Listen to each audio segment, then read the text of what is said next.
تعالى اقولك ازاي تحوشي 14400 جنيه في فترة.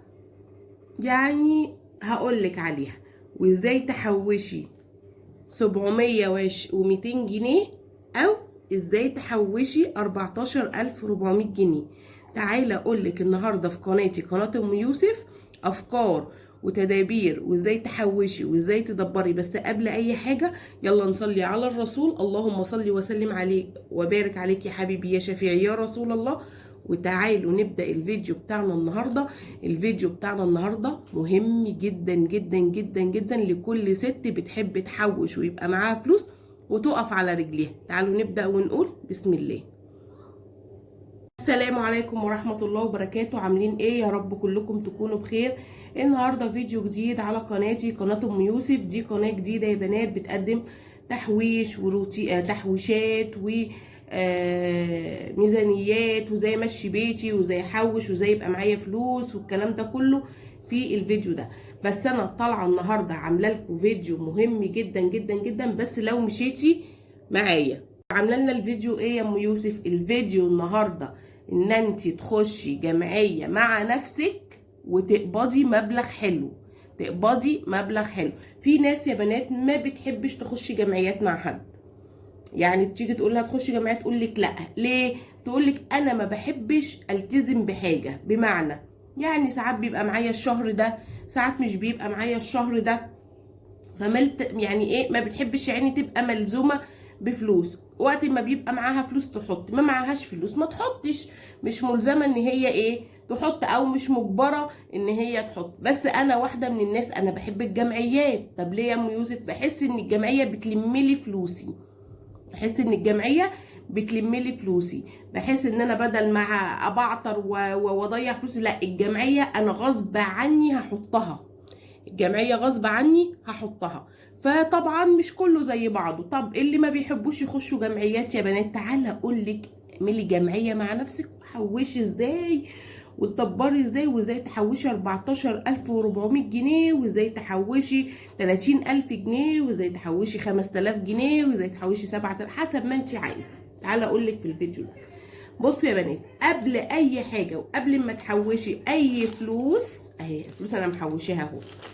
قبل ما تحوشي اي فلوس ولا تعملي اي حاجه، هاتي الاول كشكول ليكي كده وحطي انا كل يوم هحط ايه، وشوف ميزانيه بيتي ماشيه ازاي، واشوف انا هعمل ايه. بس قبل اي حاجه، قبل اي حاجه تعالوا نصلي على الرسول قبل ما اكتب لكم اي حاجه. اللهم صل وسلم وزد وبارك عليك يا حبيبي يا شفيعي يا رسول الله. احنا ماشيين ببركه سيدنا النبي عليه الصلاه والسلام، ماشيين والله العظيم ببركه الرسول عليه الصلاه والسلام، ماشيين ببركه ربنا، ماشيين ببركه الرسول، ماشيين بصوا بالصدقه اللي احنا بنطلعها. ما تقوليش اي حاجه. الصدقه وبركه ربنا وبركه الصلاه على الرسول والله هي اللي ماشيه بيوتنا، هي اللي مخليه بيوتنا ماشيه لحد دلوقتي، هي اللي ماشيه بيوتنا لحد دلوقتي في الغلا اللي احنا عايشين فيه ده. طيب بصوا بقى يا بنات، اول حاجه خالص انا عايزه احط هدف قدامي. يبقى اول حاجه هحط ايه؟ هحط الهدف. تحطي الهدف قدامك. انا عايزه يبقى معايا فلوس، انا عايزه يبقى زي اي ست اشتري ذهب واشتري سبيكه ذهب واشتري ذهب. انا عايزه احط هدف قدامي. اعمل ايه؟ بصي، خشي جمعيه مع نفسك. خشي جمعيه مع نفسك. طب يعني ايه يا ام يوسف؟ يعني انا مثلا باخد في اليوم 200 جنيه مثلا. ال 200 جنيه دول طلعي منهم 40 جنيه. ايه ده يا ام يوسف؟ يعني انا باخد 200 جنيه، بدل ما تقولي نزود المصروف تقولي نقصي منه. حطي هدف قدامك. انا عايزه احوش، انا عايزه احوش ويبقى معايا فلوس. انا عايزه احوش واساعد بنتي في جهازها. انا عايزه احوش واجيب لي حته ذهب في ايديا. انا عايزه احوش ابني خلاص دخل على وش خطوبه، عايزه اجيب لي بنته دبله لخطيبته يروح يخطب دبله وخاتم. انا عايزه حتى هدف قدامي. عايزه اجيب جهاز بنتي، عايزه اساعد ابني في اوضه النوم، عايزه اساعد ابني في الشقه في مقدمه الشقه. عايزه اعمل ايه؟ تعالى اقول لك اعملي ايه. حطي كل يوم 40 جنيه. بص هقول لكم كلمه، والله العظيم والله العظيم فعلا فعلا فعلا، يعني هي حقيقه. البطن ما بتتفتش. يعني ايه يا ام يوسف البطن ما بتتفتش؟ يعني لما تيجي تاكلي وتشربي مش هيفتحوا بطنك ويقولك انت كلتي ايه. البطن مش بتتفتش، بس حياتك لما تمدي ايدك وتبقي محتاجة فلوس من حد وبتمدي ايدك للناس، هو ده اللي يكسف. لما تمدي ايدك لحد وتخبطي على حد وتقولي له اديني، دي اللي تكسف، دي اللي تكسف وتحرج. وهطلع اقول في كل فيديوهاتي محدش بيقف مع حد، محدش بيدي حد حاجة، ما بيساعدكيش الا ايدك، ما بيطبطبش عليك الا ايدك، ما حدش بيساعد حد ومحدش بيقف جنب حد ومحدش بيدي حد حاجة، واللي معاه يقولك ما معيش، واللي معاه يقولك ما معيش. فاهمني؟ فاحنا هنعمل ايه؟ تعالي معايا بقى كده. انت خدتي كل يوم ال 200 جنيه بتاعتك اهي. طيب طلعت منها ال 40 جنيه، ال 40 جنيه دي حطيها اساسي ليكي كده. كل يوم 40 جنيه احطهم في الحصاله بتاعتي، كل يوم احط ال 40 جنيه في الحصاله بتاعتي. طيب ما ساعات في يوم انا هطبخ فيه، طيب انت طبختي النهارده وصرفتي ال 200 جنيه وما حطيتش ال 40 جنيه بتوعي، اعمل ايه؟ اجي تاني يوم انا طبخت النهارده اهو، طبخت النهارده وصرفت ال 200 جنيه كلهم، تاني يوم اعمل رز بعدس وبطاطس واخد ال 80 جنيه احطهم. انا حاطه هدف قدامي، انا عايزه احوش، انا عايزه يبقى فيه فلوس، انا عايزه اعمل واعمل واعمل. يبقى انا اخد ال 80 جنيه اللي انا عملتهم، اللي انا ما خدتش اليوم اللي قبله احطه، بمعنى اليوم يتعوض، اللي انت ما حطيتوش هتعوضيه تاني يوم.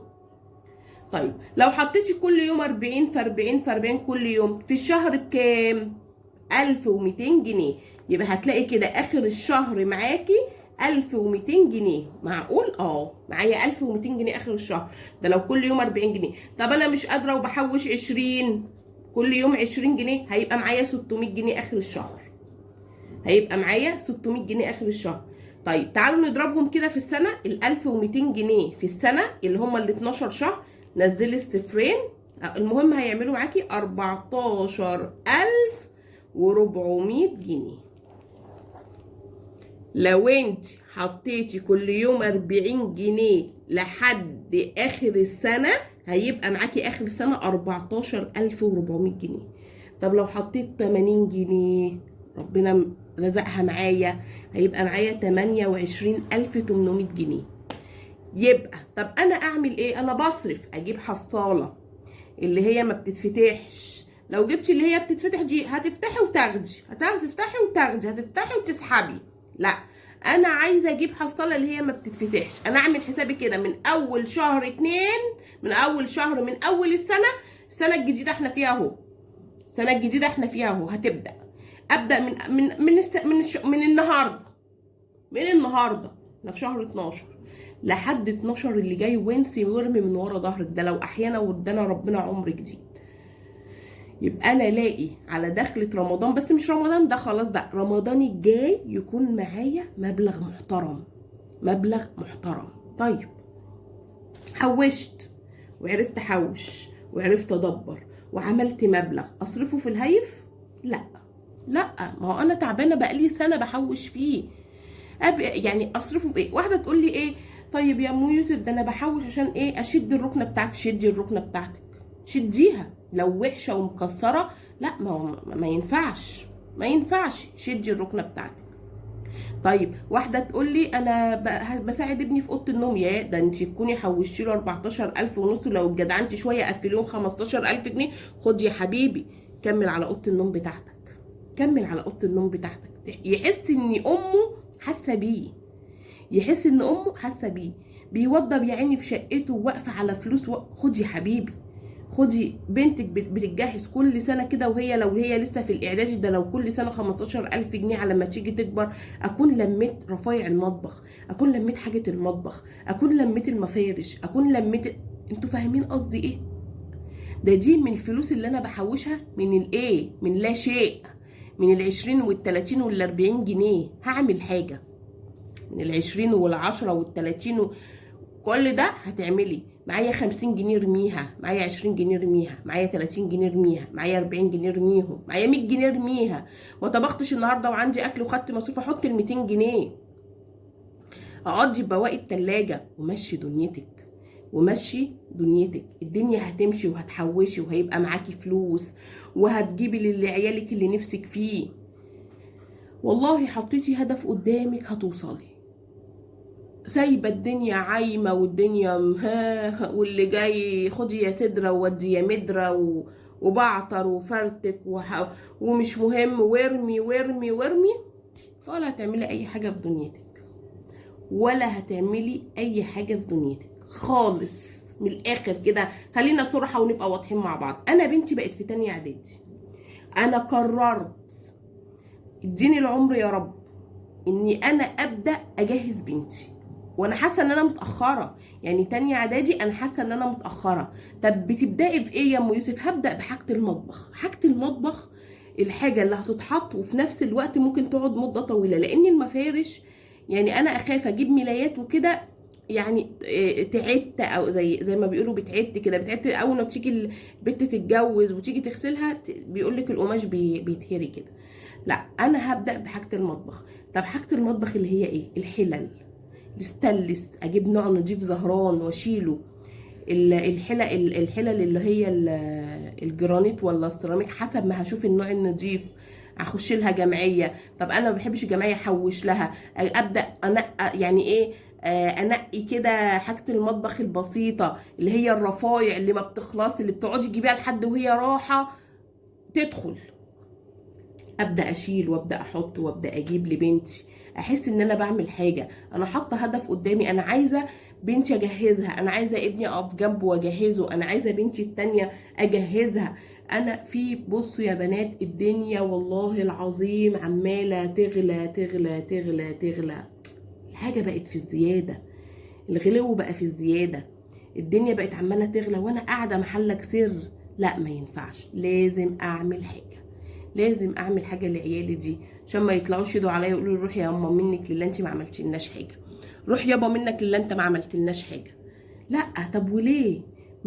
يعني احنا جبناهم ليه الدنيا؟ احنا جبناهم الدنيا عشان نعيشهم كويس، عشان ناكلهم كويس، عشان نجوزهم ونقف جنبهم.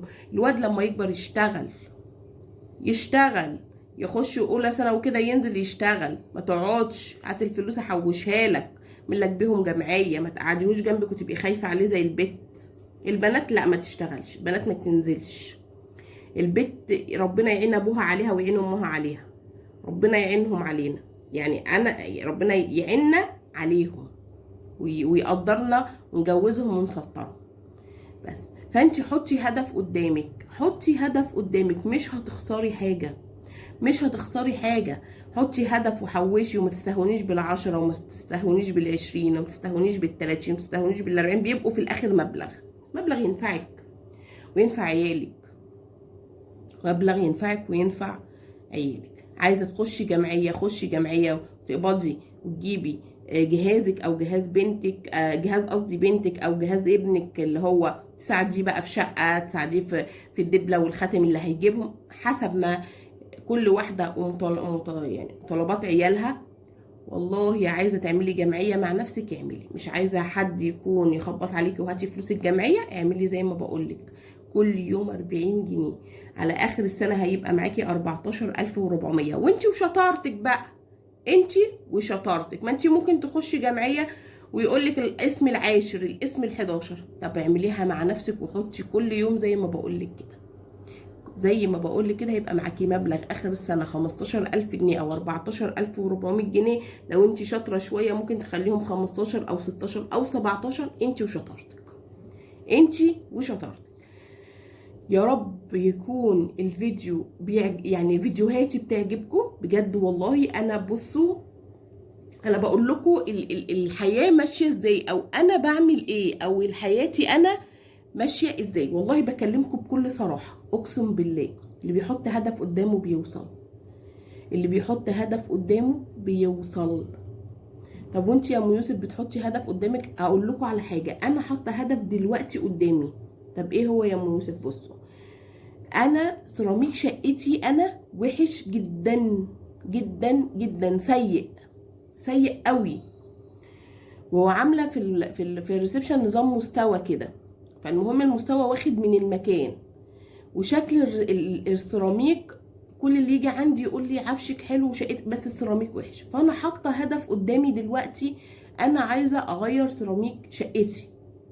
سيراميك مش حلو، السيراميك مكسر، السيراميك شكله قديم. هو ده حطيت هدف قدامي. هتقولي طب مع عيالك او لا؟ ما انا بقول لك اهو، انا هخلص الهدف اللي انا عاملاه اهو، وهبدا اجهز بنتي تانية اعدادي هبدا اجهزها ان شاء الله باذن الله. انا هعمل شقتي على رمضان ان شاء الله باذن الله ان احيانا ربنا، وبعد كده هبدا كل قرش جايلي لبنتي، اجهز بنتي. يا رب يكون الفيديو عجبكم، يا رب تكوني استفدتي بيه ولو بحاجه واحده بس كده. حطي لايك لاختكم يوسف، واسيبكم في رعايه الله مع الف سلامه. واكتبي لي تحت في الكومنتات انت نفسك في ايه، انت هدفك ايه، وانا هرد عليكي في الكومنتات. سيبكم في رعايه الله مع الف سلامه.